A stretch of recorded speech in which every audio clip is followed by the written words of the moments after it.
Esdras chapitre 1. Cyrus permet aux exilés de rentrer chez eux.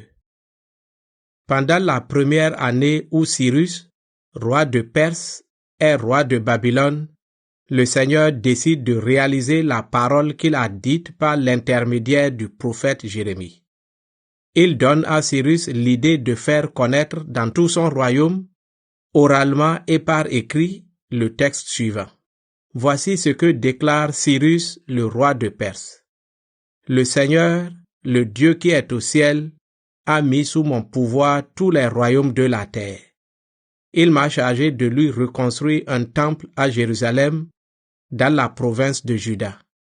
Tous ceux parmi vous qui appartiennent à son peuple, je les invite à retourner à Jérusalem en Juda.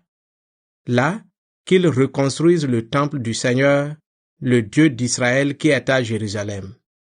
Que leur Dieu soit avec eux. Partout où les Israélites se trouvent, les gens de l'endroit doivent les aider en leur apportant de l'argent, de l'or et d'autres biens.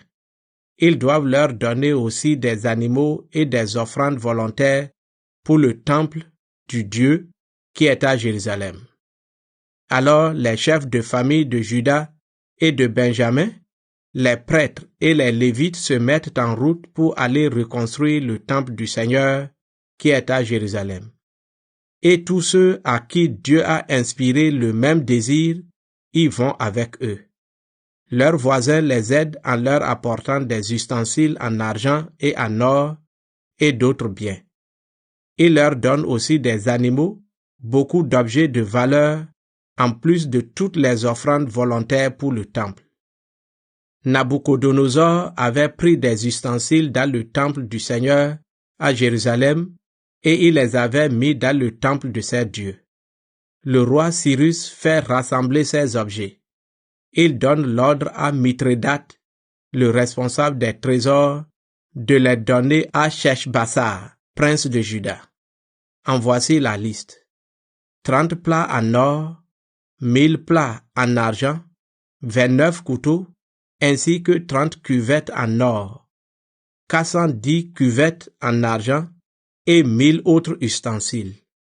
En tout, il y a 5400 ustensiles en or et en argent. Sheshbassar les emporte tous, quand les exilés quittent la Babylonie pour retourner à Jérusalem.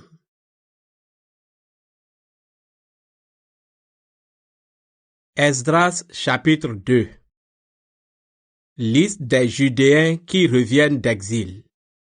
Nabuchodonosor, le roi de Babylone, a déporté les gens de Juda en Babylonie. Beaucoup rentrent à Jérusalem et en Juda. Chacun retourne dans sa ville. Ils reviennent d'exil avec Zorobabel, Yeshua, Néhémia, Seraya, Relaya, Mordokai, Biléchan, Mispar, Bigvaï, Réoum et Bana. Voici leur liste avec le nombre d'hommes pour chaque groupe. 2172 hommes du clan de Parosh, 372 hommes du clan de Shephatia, 775 hommes du clan d'Ara, 2812 hommes du clan de Pahat Moab, de la famille de Yeshua et de Yoab, 1254 hommes du clan d'Élam, 945 hommes du clan de Zatou, 760 hommes du clan de Zakaï, 642 hommes du clan de Bani, 623 hommes du clan de Bébaï, 1222 hommes du clan d'Asgad, 666 hommes du clan d'Adonikam, 2056 hommes du clan de Bigvaï, 454 hommes du clan d'Adin, 98 hommes du clan d'Ater, de la famille de Yehikia, 323 hommes du clan de Besaï, 112 hommes du clan de Yora, 223 hommes du clan de Hashum, 95 hommes du clan de Gibar, 123 hommes du village de Bethléem, 56 hommes du village de Netopha, 128 hommes du village d'Anatoth, 42 hommes du village d'Azmavet, 743 hommes des villages de Kiriath Yearim, Képhira et Béroth, 621 hommes des villes de Rama et Geba, 122 hommes du village de Mikmas, 223 hommes des villages de Bethel et Haï, 52 hommes du village de Nebo, 156 hommes du village de Magbish, 1254 hommes du clan d'un autre Élam, 320 hommes du clan de Harim, 725 hommes des villages de Lod, Hadid et Ono, 345 hommes de la ville de Jéricho, 3630 hommes du village de Séna. Dans les groupes des prêtres, il y a 973 hommes du clan de Yedaya, de la famille de Yeshua, 1052 hommes du clan d'Imer, 1247 hommes du clan de Pachéhour, 1017 hommes du clan de Harim. Dans le groupe des Lévites, il y a 74 hommes des clans de Yeshua, Kadmiel, Binoui et Hodavia. Dans le groupe des chanteurs du temple, il y a 128 hommes du clan d'Asaph. Dans le groupe des portiers, il y a 139 hommes des clans de Shalom, Ater, Talmon, Akoub, Hatita et Shobaï. Dans le groupe des serviteurs du temple, il y a les gens des familles de Siha, Hasufa, Tabaoth, Kéros, Siaha, Padon, Libana, Hagaba, Akoub, Hagab, Shamlai, Hanan, Gidel, Gaha, Reaya, Resin, Nekoda, Gazam, Uza, Pasea, Bezaï, Asna, Meunim, Nefusim, Bakbouk, Hakufa, Harur, Baslut, Mehida, Harsha, Barkos, Sisra, Tema, Nesia et Hatifa. Dans le groupe de la famille des serviteurs de Salomon, il y a les gens des familles de Sotaï, Sopheret, Peruda, Yala, Darkon, Gidel, Shephatia, Hatil, Pokeret Hasebaïm et Ami. Dans le groupe des serviteurs du temple et dans celui de la famille des serviteurs de Salomon, il y a en tout 392 hommes. Les gens qui reviennent de Tel Mela, Tel Harsha, Kéroub, Adam et Imer ne peuvent pas dire exactement si les familles de leurs ancêtres appartiennent bien au peuple d'Israël. En tout, ils sont 652 et ils font partie des familles de Delaya, Tobia et Nekoda. Certains prêtres sont dans la même situation. Ce sont les hommes des familles de Hobaya, Hakos et Barzilai. Cet homme est appelé ainsi parce qu'il s'est marié avec une des filles de Barzilai de Galad. Ils ont cherché les listes où les noms de leurs ancêtres sont inscrits, mais ils ne les ont pas trouvés. Alors ils sont considérés comme impurs et on leur interdit de servir comme prêtres. Le gouverneur lui-même leur défend de manger des offrandes uniquement réservées à Dieu. Ils doivent attendre qu'un prêtre prenne une décision au moyen de l'Urim et du Tumim. Ceux qui sont revenus d'exil sont en tout 42 360. Ils ont avec eux 7 337 serviteurs et servantes, 200 chanteurs et chanteuses. Ils ont aussi 736 chevaux, 245 mulets, 435 chameaux et 6720 ânes. En arrivant à Jérusalem, la ville du temple du Seigneur, certains chefs de famille font des dons volontaires. Ces offrandes doivent servir à reconstruire le temple de Dieu là où il était avant. Ils donnent autant qu'ils peuvent, 61 000 pièces d'or et 2500 kilos d'argent. Ils offrent aussi 100 vêtements de prêtres.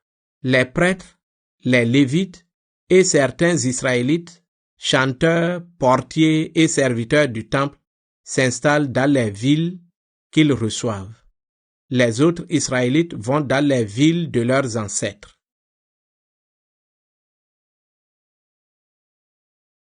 Esdras chapitre 3. Yeshua et Zorobabel rétablissent le culte du Seigneur.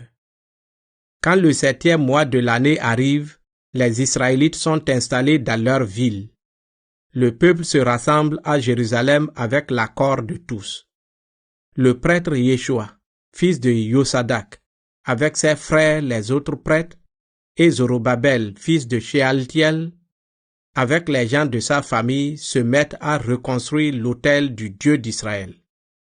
Ils veulent offrir des sacrifices complets, comme cela est écrit dans la loi de Moïse, l'homme de Dieu. Ils ont peur des gens installés dans le pays. Pourtant, ils reconstruisent cet autel sur les anciennes fondations. Puis ils offrent au Seigneur les sacrifices complets du matin et du soir. Ensuite, ils célèbrent la fête des huttes selon ce qui est écrit. Chaque jour, ils offrent tous les sacrifices complets exigés par la loi. Après cela, ils offrent régulièrement les sacrifices de chaque jour, les sacrifices fixés pour le premier jour de chaque mois, pour les temps de fête réservés au Seigneur, et les sacrifices de ceux qui font des offrandes volontaires au Seigneur. Ainsi, dès le premier jour du 7e mois, les Israélites recommencent à offrir des sacrifices complets au Seigneur. Pourtant, les fondations de son nouveau temple ne sont pas encore posées. Ensuite, ils donnent de l'argent aux tailleurs de pierre et aux charpentiers.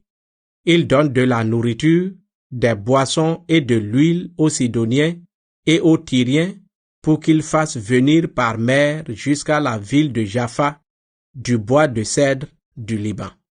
Ils agissent de cette façon avec l'autorisation de Cyrus, roi de Perse.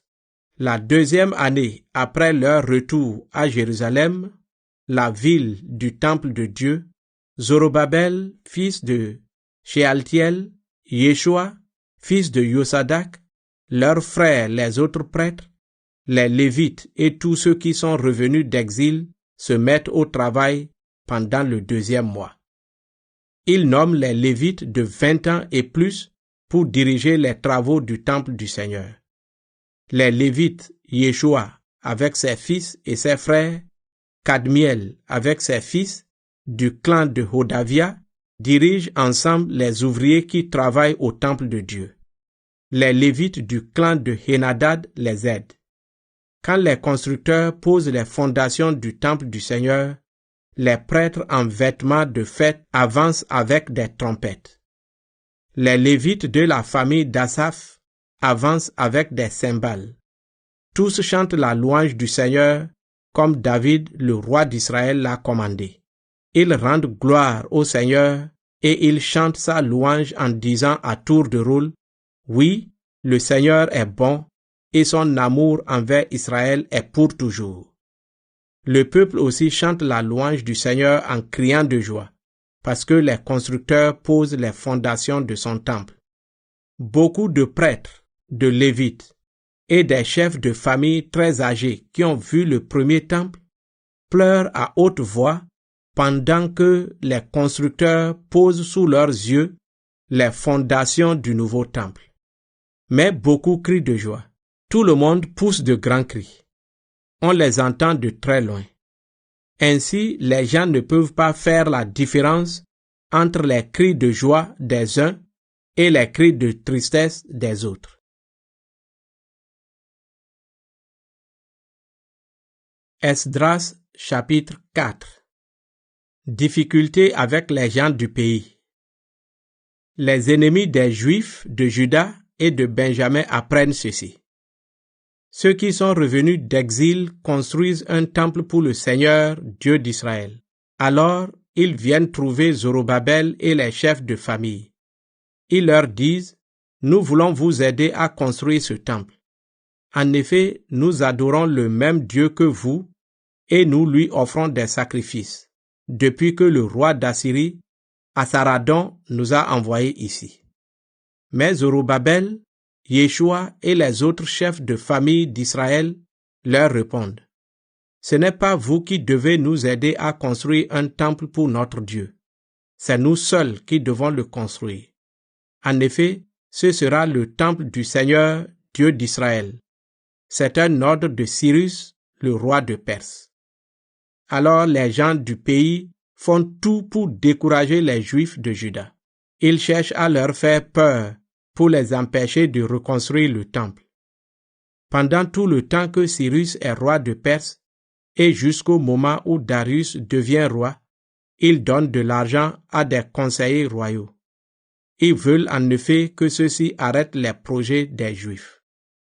Les gens du pays dénoncent les Juifs au roi Artaxerxès. Au moment où Xerxès commence à être roi, les gens du pays lui écrivent une lettre pour accuser les habitants de Jérusalem et de Juda.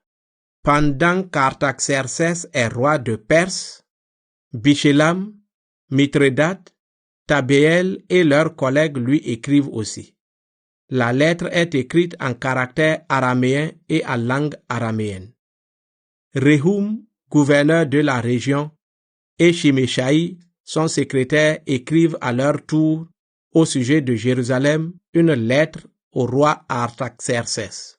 Elle commence ainsi. Lettre de Rehum, gouverneur de la région, de Shimeshaï, secrétaire, et de leurs collègues des régions de Din, Apharsatak, Tarpel, Apharas, Érec, Babylone, Suse, Déha et Élam. Au nom des autres peuples déportés par le grand et célèbre Asnapar, installés dans les villes de la Samarie ou dans le reste de la région située à l'ouest de l'Euphrate.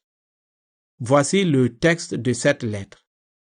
Au roi Artaxerxès, de la part de ses serviteurs, les gens de la région située à l'ouest de l'Euphrate.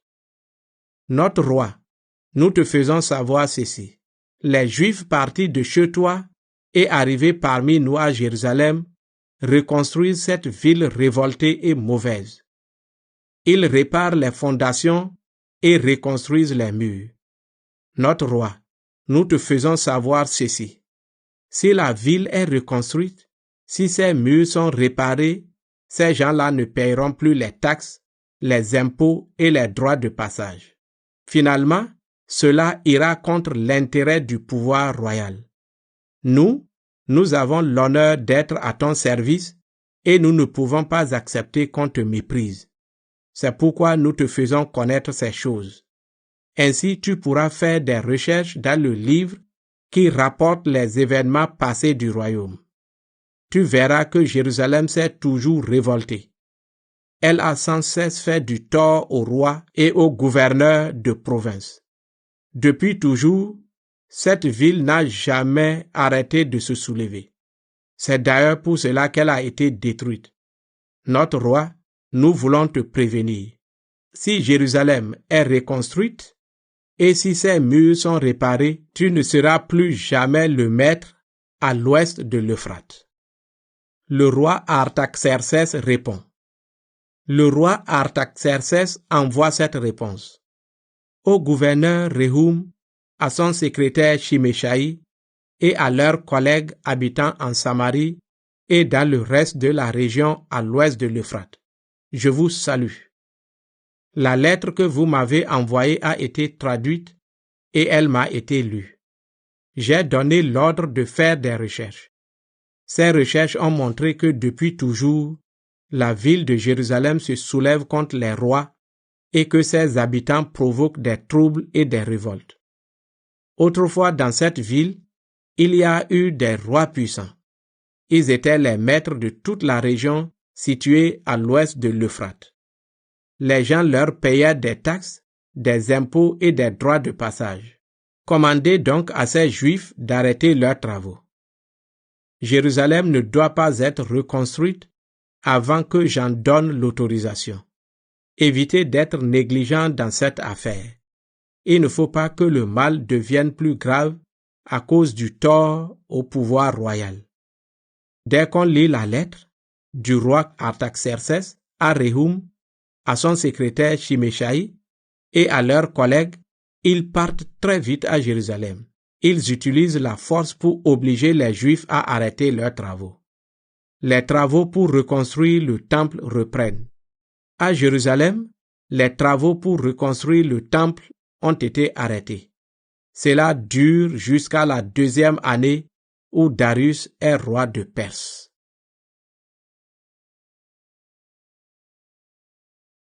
Esdras chapitre 5. Mais un jour, le prophète Agé et le prophète Zacharie, fils d'Ido, parlent aux Juifs de Jérusalem et de tout le pays de Juda de la part du Dieu d'Israël, leur Dieu. Alors Zorobabel, fils de Shealtiel, et Yeshua, fils de Yosadak, se mettent à reconstruire le temple de Dieu à Jérusalem. Les prophètes de Dieu les soutiennent. À ce moment-là, Tathénaï, le gouverneur de la région située à l'ouest de l'Euphrate, Shétar-Boznaï et leurs collègues viennent les trouver. Ils leur disent: Qui vous a donné l'ordre de reconstruire ce temple et de réparer ses murs? Nous voulons les noms de ceux qui participent à ce travail. Ils envoient donc un rapport à Darius et ils attendent sa réponse. Mais Dieu veille sur les anciens des Juifs. Alors personne ne les oblige à arrêter les travaux pendant ce temps-là. Les préfets de la région envoient un rapport au roi Darius.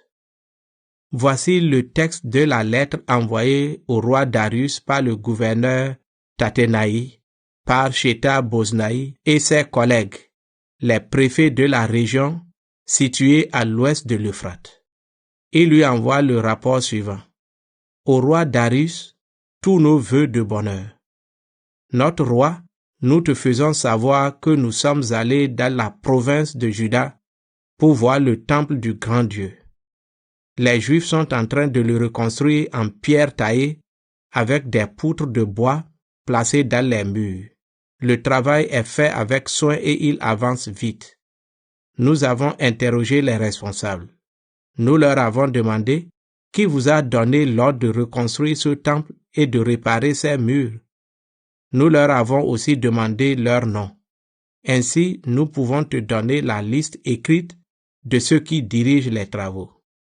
Ils nous ont répondu: Nous sommes les serviteurs du Dieu qui a fait le ciel et la terre. Nous reconstruisons le temple qu'un grand roi d'Israël avait bâti et terminé voici longtemps.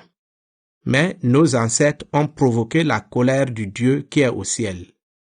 Alors il les a livrés au pouvoir de Nabuchodonosor, roi de Babylone. Celui-ci a détruit le temple et il a déporté le peuple dans son pays. Pourtant, la première année où Cyrus était roi de Babylone, il a donné l'ordre de reconstruire le temple de Dieu. Le roi Nabuchodonosor avait emporté les ustensiles d'or et d'argent qui étaient dans le temple de Dieu à Jérusalem et il les avait mis dans le temple de Babylone. Le roi Cyrus les a fait enlever de ce temple et il les a remis à un homme du nom de Sheshbassar, qu'il a établi gouverneur de Juda. Il lui a donné cet ordre: Emporte ces objets, va les remettre dans le temple de Jérusalem quand il sera reconstruit là où il était avant. Sheshbassar est donc venu ici à Jérusalem et il a posé les nouvelles fondations du temple de Dieu. Depuis, les travaux ont continué, mais ils ne sont pas finis. Maintenant, notre roi, si tu le juges bon, tu peux faire des recherches dans les écrits anciens des rois de Babylone. Ainsi, tu sauras si le roi Cyrus a vraiment commandé de reconstruire le temple de Dieu à Jérusalem. Ensuite, nous te prions de nous envoyer ta décision au sujet de cette affaire.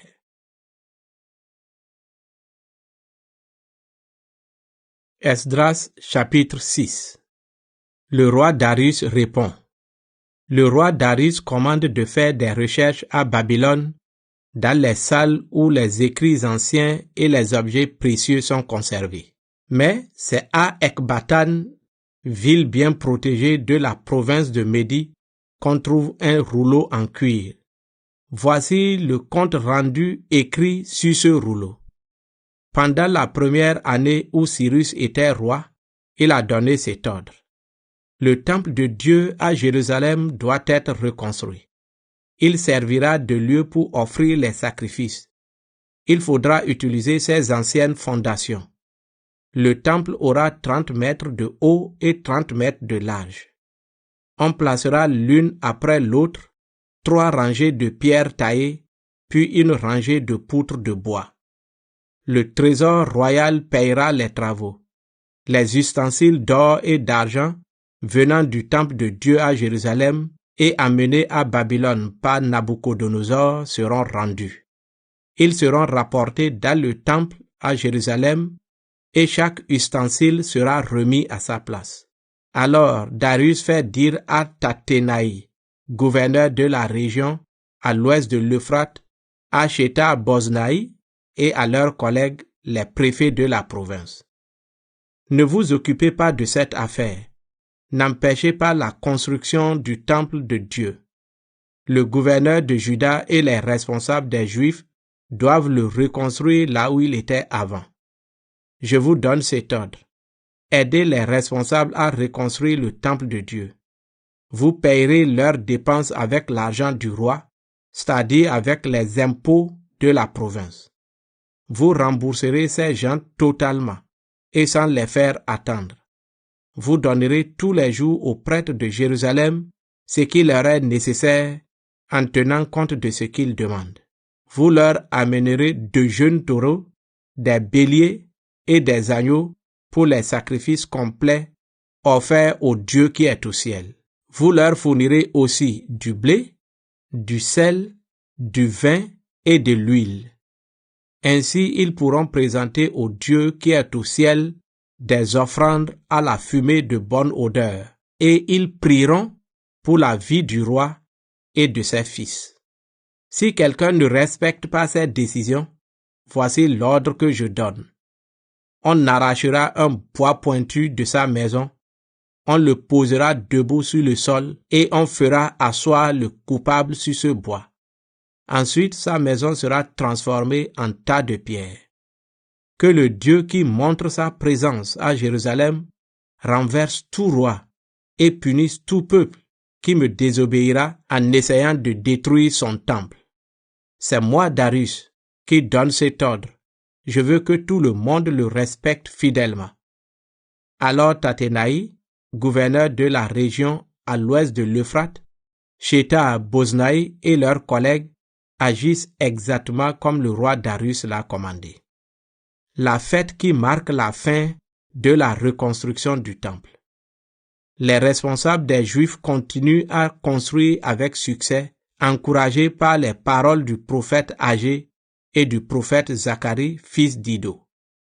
Ils achèvent la construction comme le Dieu d'Israël l'a commandé et selon les ordres des rois de Perse, Cyrus, Darius et Artaxerxès. La 6e année où Darius est roi, au mois de Adar, le 23 du mois, le temple est terminé. Les Israélites, les prêtres, les Lévites et d'autres gens revenus d'exil fêtent la fin des travaux en consacrant le temple à Dieu dans la joie. Pour cette fête, ils offrent en sacrifice 100 taureaux, 200 béliers et 400 agneaux. Pour que Dieu pardonne les péchés de tout le peuple d'Israël, ils offrent 12 boucs, un par tribu. Puis ils divisent les prêtres et les Lévites en groupes. Ainsi, ils peuvent accomplir le service de Dieu à Jérusalem en suivant ce qui est écrit dans le livre de Moïse. Les Juifs célèbrent la fête de la Pâque. Tous ceux qui sont revenus d'exil célèbrent la Pâque l'année suivante, le 1er mois, le 14 du mois. Tous les prêtres et tous les Lévites se sont rendus purs ensemble. Mais les autres membres du peuple ne l'ont pas fait. Les Lévites sont donc tous purs et ils peuvent égorger les agneaux de la Pâque pour le peuple, pour leurs frères, les prêtres, et pour eux-mêmes.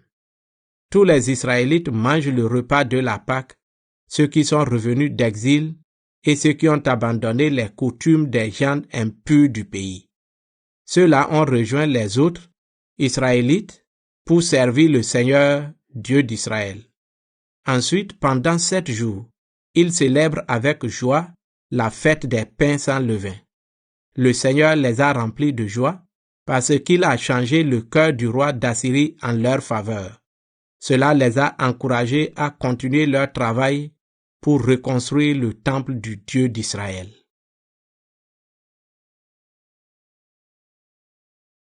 Esdras chapitre 7. Le prêtre Esdras arrive à Jérusalem. Après ces événements, au moment où Artaxerxès est roi de Perse, un certain Esdras, fils de Seraya, arrive de Babylone. C'est un descendant du grand prêtre Aaron par Élasar, Pinas, Abishua, Bouki, Uzi, Seraya, Merayot, Azaria, Amaria, Ahitoub, Sadok, Shalom, Hilkia et Azaria. Esdras est un homme savant. Il connaît parfaitement la loi que le Seigneur, Dieu d'Israël, a donnée à Moïse. Le Seigneur, son Dieu, le protège. C'est pourquoi le roi lui donne tout ce qu'il demande. La 7e année où Artaxerxès est roi, les Israélites, prêtres, lévites, chanteurs, portiers et serviteurs reviennent à Jérusalem. Esdras arrive avec eux pendant le 5e mois.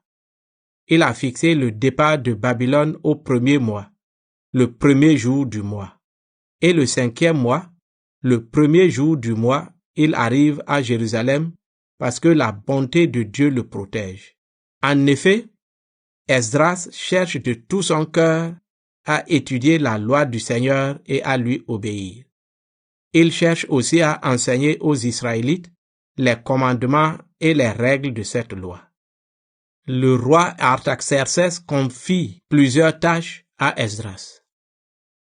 Le prêtre Esdras est un spécialiste des lois et des commandements que le Seigneur a donnés au peuple d'Israël. Voici le texte de la lettre que le roi Artaxerxès lui remet. Moi, Artaxerxès, le plus grand de tous les rois, j'écris au prêtre Esdras, spécialiste de la loi du Dieu qui est au ciel. Voici mes ordres.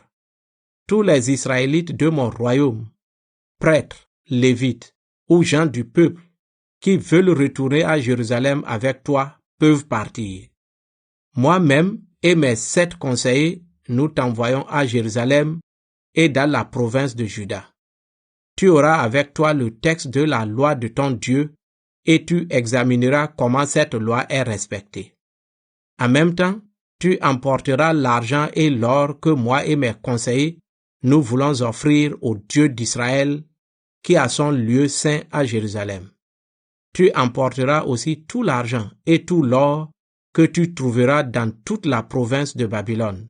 Ce sont les dons que les gens de ton peuple et les prêtres ont offerts librement pour le temple de leur Dieu à Jérusalem.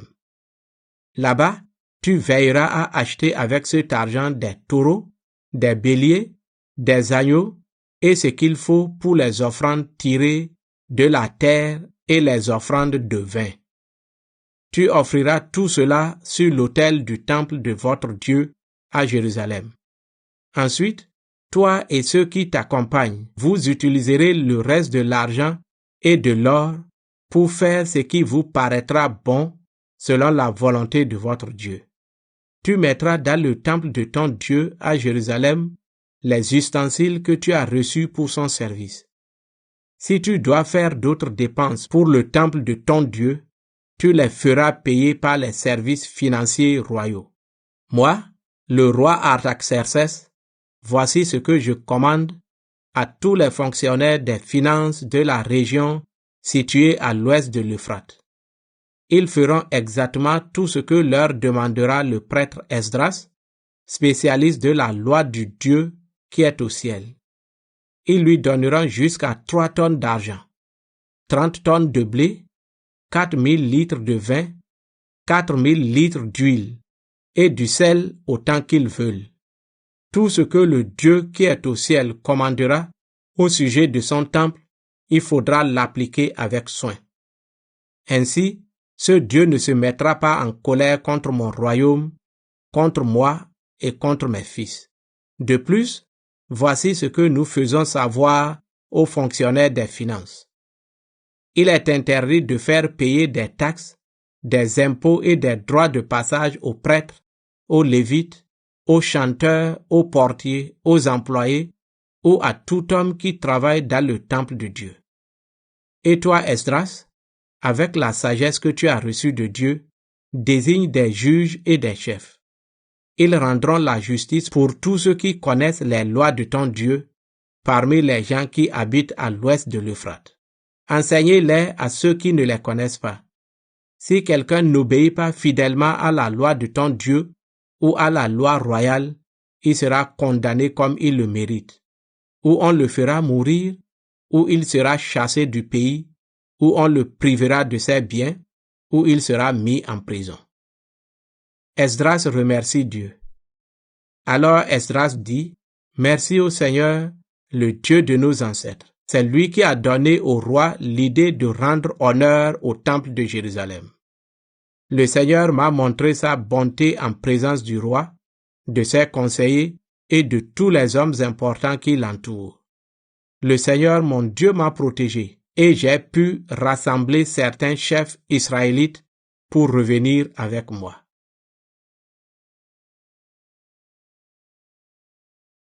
Esdras, chapitre 8. Liste des Juifs qui reviennent de Babylonie avec Esdras. Des chefs de famille reviennent de Babylonie à Jérusalem avec moi, Esdras, au moment où Artaxerxès est roi. Voici leurs noms d'après les listes de leurs ancêtres. Gershon du clan de Pinas, Daniel du clan d'Ithamar, Hattush du clan de David, un des fils de Shekania, Zacharie du clan de Parosh, et avec lui 150 hommes de sa famille. Eliohénaï, fils de Zeraya, du clan de Pahat Moab, et avec lui 200 hommes. Shekania, fils de Yaziel, du clan de Zatou, et avec lui 300 hommes. Ebed, fils de Jonathan, du clan d'Adin, et avec lui 50 hommes. Yeshaya, fils d'Atalia, du clan d'Élam, et avec lui 70 hommes. Zebadia, fils de Michaël, du clan de Shephatia, et avec lui 80 hommes. Obadiah, fils de Yehiel, du clan de Joab, et avec lui 218 hommes. Shemolith, fils de Yosifia, du clan de Bani, et avec lui 160 hommes. Zacharie, fils de Bébaï, du clan de Bébaï, et avec lui 28 hommes. Johanan, fils de Hakatan, du clan d'Azgad, et avec lui 110 hommes.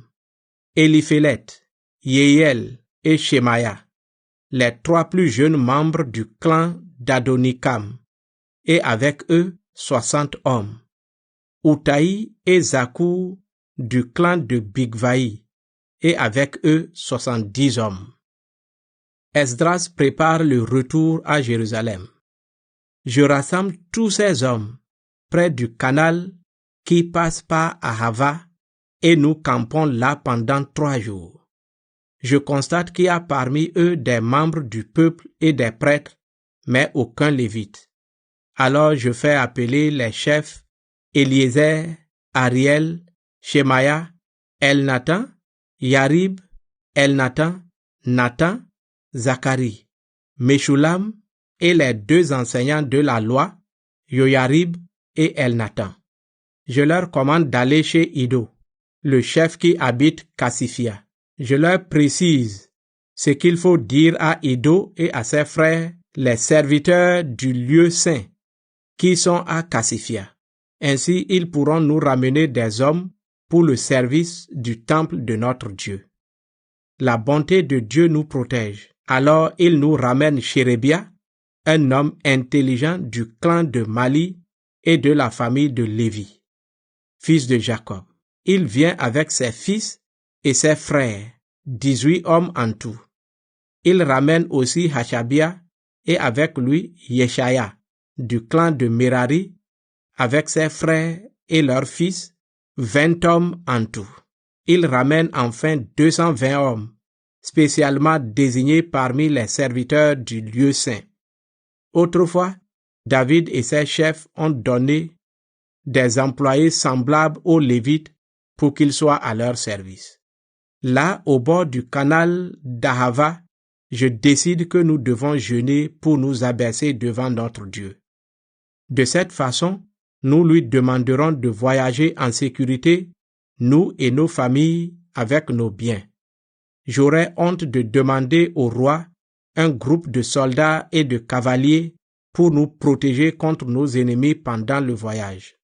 En effet, nous avons dit au roi, notre Dieu protège tous ceux qui le cherchent, mais sa colère est violente contre ceux qui l'abandonnent.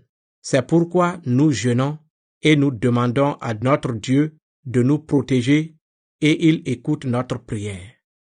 Ensuite, je mets à part 12 des principaux prêtres ainsi que Chérébia, Hashabia et 10 autres Lévites. Devant eux, je pèse l'argent, l'or et les objets de valeur que le roi, ses conseillers, ses ministres et les Israélites du pays ont offert pour le temple de notre Dieu. Je leur donne ainsi 20 tonnes d'argent, 3 tonnes d'objets précieux en argent, 3 tonnes d'or, 20 cuvettes en or valant 1000 pièces d'or et 2 magnifiques vases de bronze brillants, aussi précieux que des vases en or. Je leur dis, vous êtes consacrés au service du Seigneur. Ces objets aussi sont consacrés. Cet argent et cet or sont des offrandes volontaires au Seigneur, le Dieu de vos ancêtres. Gardez-les avec soin jusqu'à l'arrivée à Jérusalem. Là, vous les pèserez devant les principaux prêtres et lévites, et devant les chefs de famille, dans les salles dépendantes du temple du Seigneur. Alors les prêtres et les lévites reçoivent tout ce qui est pesé, l'argent, l'or et les objets de valeur. Ils doivent les apporter à Jérusalem, au temple de notre Dieu. Le voyage et l'arrivée à Jérusalem. Le premier mois, le 12 du mois, nous quittons le canal d'Ahava pour aller à Jérusalem. Pendant tout le voyage, notre Dieu nous protège et il nous défend contre les attaques des ennemis et des bandits. Quand nous arrivons à Jérusalem, nous nous reposons pendant 3 jours.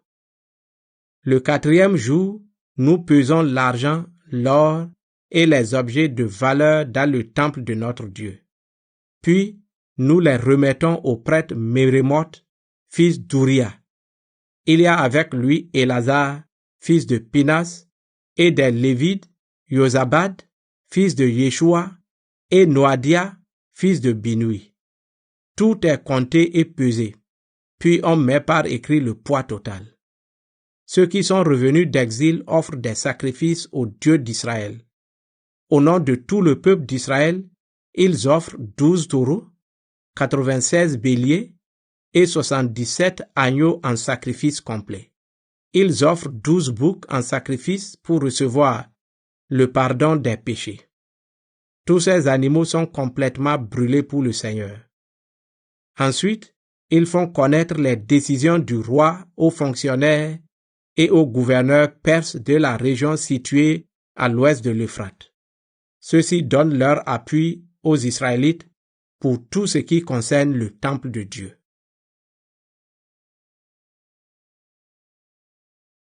Esdras chapitre 9. Le peuple de Dieu s'est mélangé aux gens du pays. Après ces événements, les chefs du peuple viennent me dire, parmi les membres du peuple, parmi les prêtres et les lévites, personne ne s'est séparé des gens du pays. Ils ont suivi les coutumes horribles des Cananéens, des Hittites, des Pérézites, des Jébusites, des Ammonites, des Moabites, des Égyptiens et des Amorites. Ils ont pris pour eux et pour leurs fils des femmes dans ces peuples. Alors, le peuple qui appartient à Dieu s'est mélangé aux gens du pays. Les chefs et les notables ont été les premiers à être infidèles de cette façon. Quand j'entends cela, je déchire mes vêtements, je m'arrache les cheveux et la barbe, et je m'assois complètement bouleversé. Je reste ainsi jusqu'à l'heure du sacrifice du soir. Beaucoup ont peur du jugement que le Dieu d'Israël va rendre au sujet de l'infidélité des Juifs revenus d'exil. Ils se rassemblent autour de moi. Esdras prie pour les coupables.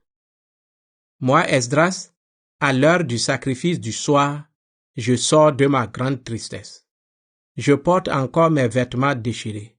Je tombe à genoux et, les mains levées vers le Seigneur mon Dieu, je lui adresse cette prière. Mon Dieu, j'ai honte, j'ai trop honte pour oser lever mon visage vers toi. Nos fautes sont si nombreuses qu'elles dépassent nos têtes, et notre infidélité monte jusqu'au ciel.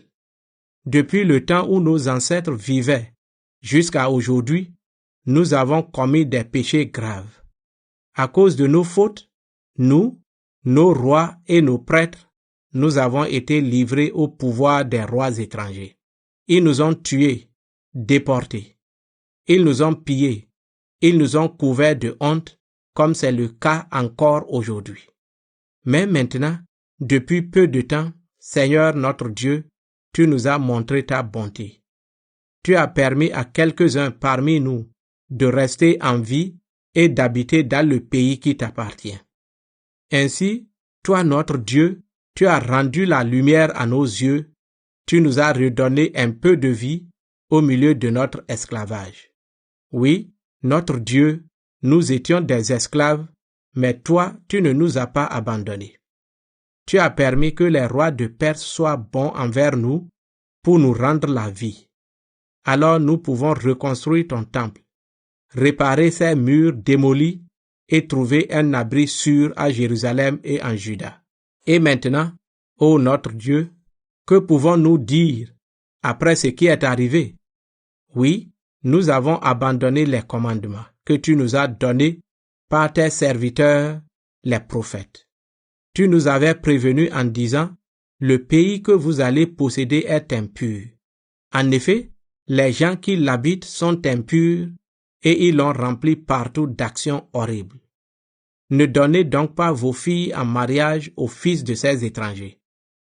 Ne choisissez pas parmi eux des femmes pour vos fils.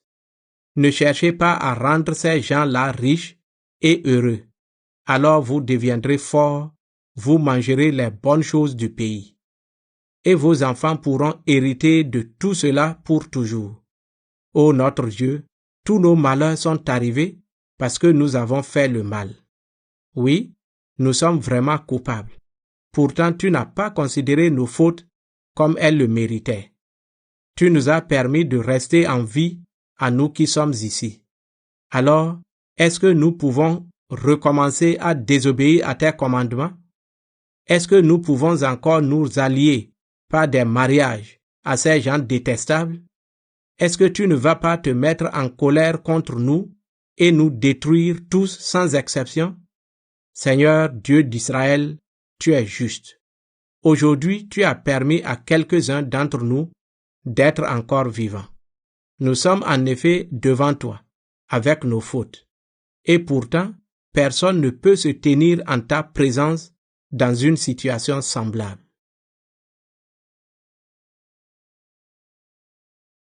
Esdras chapitre 10. Les Juifs renvoient leurs femmes étrangères. Esdras est à genoux devant le temple.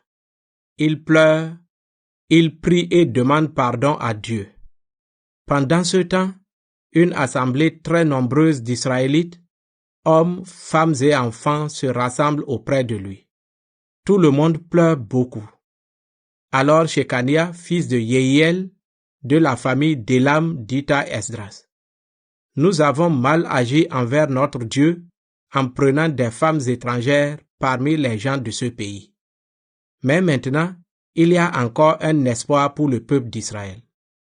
Nous pouvons nous engager envers notre Dieu à renvoyer toutes ces femmes étrangères et leurs enfants. Ainsi, nous suivrons le conseil que toi et ceux qui respectent les commandements de notre Dieu nous ont donnés. Agissons selon la loi. Relève-toi parce que l'affaire te concerne. Nous t'aiderons. Courage, agis. Alors Esdras se relève. Il fait jurer au chef des prêtres lévites et de tous les Israélites d'agir comme Shekania l'a dit. Il le jure. Alors Esdras quitte la cour du temple de Dieu. Il va chez Yohanan, fils d'Eliashib, et reste là. Mais il ne mange rien et ne boit rien. En effet, il est triste à cause de l'infidélité de ceux qui sont revenus d'exil. Ensuite, les habitants de Jérusalem et de Juda reçoivent cet ordre. Tous les anciens exilés doivent se réunir à Jérusalem. Si quelqu'un ne se présente pas d'ici 3 jours, selon la décision des chefs et des notables, on lui prendra tous ses biens et il sera chassé de l'assemblée des exilés. Alors tous les hommes de Juda et de Benjamin se rassemblent à Jérusalem 3 jours plus tard. C'est le 9e mois, le 20 du mois. Sur la place de la maison de Dieu, tout le monde tremble à cause de cette affaire et parce qu'il pleut. Le prêtre Esdras se lève et leur dit: Israélites, vous avez été infidèles en vous mariant avec des femmes étrangères. C'est un péché que vous ajoutez aux autres péchés de notre peuple. Maintenant, vous devez reconnaître vos fautes devant le Seigneur, le Dieu de vos ancêtres, et accomplir ce qu'il veut. Vivez à l'écart des gens du pays, et séparez-vous de vos femmes étrangères. Toute l'assemblée répond d'une voix forte: C'est vrai, nous devons faire ce que tu dis. Mais nous sommes nombreux, et c'est la saison des pluies. Nous ne pouvons pas rester dehors. De plus, cela ne va pas prendre seulement 1 jour ou 2. En effet, il y en a beaucoup qui ont péché dans cette affaire. Nos chefs n'ont qu'à se mettre au service de toute l'assemblée. Tous ceux qui, dans nos villes, se sont mariés avec des étrangères viendront se présenter devant eux à la date qu'on leur dira. Ils viendront avec les anciens et les juges de leur ville. Nous traiterons cette affaire jusqu'à ce que la violente colère de notre Dieu se détourne de nous. Jonathan, fils d'Asaël, et Yazia, fils de Tikva, ne sont pas d'accord avec cette idée, et Meshulam ainsi que le Lévite Shabbétaï les soutiennent. Mais les autres Israélites revenus d'exil approuvent ce que l'assemblée a dit. Le prêtre Esdras choisit dans chaque clan des chefs de famille et il désigne chacun par son nom. Ces hommes commencent à juger l'affaire le 10e mois, le 1er jour du mois. L'année suivante, le 1er jour du 1er mois, ils finissent d'examiner les cas de tous les hommes qui se sont mariés avec des étrangères. Liste des hommes mariés avec des étrangères. Parmi les prêtres qui se sont mariés avec des étrangères, il y a des hommes de la famille de Yeshua et de ses frères, fils de Yosadak. Ce sont Maséa, Eliezer, Yarib et Guédalia. Ils s'engagent par serment à renvoyer leurs femmes et à offrir un bélier en sacrifice pour obtenir le pardon de Dieu des hommes de la famille d'Imer. Hanani et Zébadia, des hommes de la famille de Harim. Ce sont Maséa, Elia, Shemaya, Yehiel et Uzia, des hommes de la famille de Pashehou. Ce sont Eliohénaï, Maséa, Ismaël, Nethanéel, Yozabad et Elassa. Parmi les Lévites, il y a Yozabad, Shimei, Kelaya, appelé aussi Kelita, Petahia, Yehuda et Eliezer. Parmi les chanteurs, il y a Eliashib. Parmi les portiers, il y a Shalom, Telem et Uri. Parmi les autres Israélites, il y a des hommes de la famille de Parosh. Ce sont Ramia, Izia, Malkia, Miamé, Elazar, Malkia et Benaya. Des hommes de la famille d'Élam. Ce sont Matania, Zacharie, Yehiel, Abdi, Yérémoth et Élia. Des hommes de la famille de Zatou. Ce sont Élioénaï, Eliashib, Matania, Yérémoth, Zabad et Aziza. Des hommes de la famille de Bébaï. Ce sont Yohanan, Hanania, Zabaï et Atlaï. Des hommes de la famille de Bani. Ce sont Meshulam, Malouk, Adaya, Yashub, Sheal et Yérémoth. Des hommes de la famille de Pahat Moab. Ce sont Adna, Kelal, Benaya, Maséa, Matania, Bessalel, Binui et Manassé. Des hommes de la famille de Harim. Ce sont Eliezer, Isia, Malkia, Shemaya, Shimon, Benjamin, Malouk et Shemaria. Des hommes de la famille de Hashum. Ce sont Mathenaï, Matata, Zabad, Eliphélet, Yérémaï, Manassé et Shimei. Des hommes de la famille de Bani. Ce sont Madaï, Amran, Ouel, Benaya, Bédia, Kelou, Vania, Mérémoth, Eliashib, Matania, Mathenaï, Yasaï, Bani, Binui, Shimei, Shelemia, Nathan, Adaya, Maknadebaï, Shashaï, Sharaï, Azarel, Shelemia, Shemaria, Shalom, Amaria et Joseph. Des hommes de la famille de Nebo. Ce sont Yehiel, Matitia, Zabad, Zébina, Yadaï, Joël et Benaya. Tous ces hommes-là se sont mariés avec des étrangères et certaines de ces femmes ont mis au monde des enfants.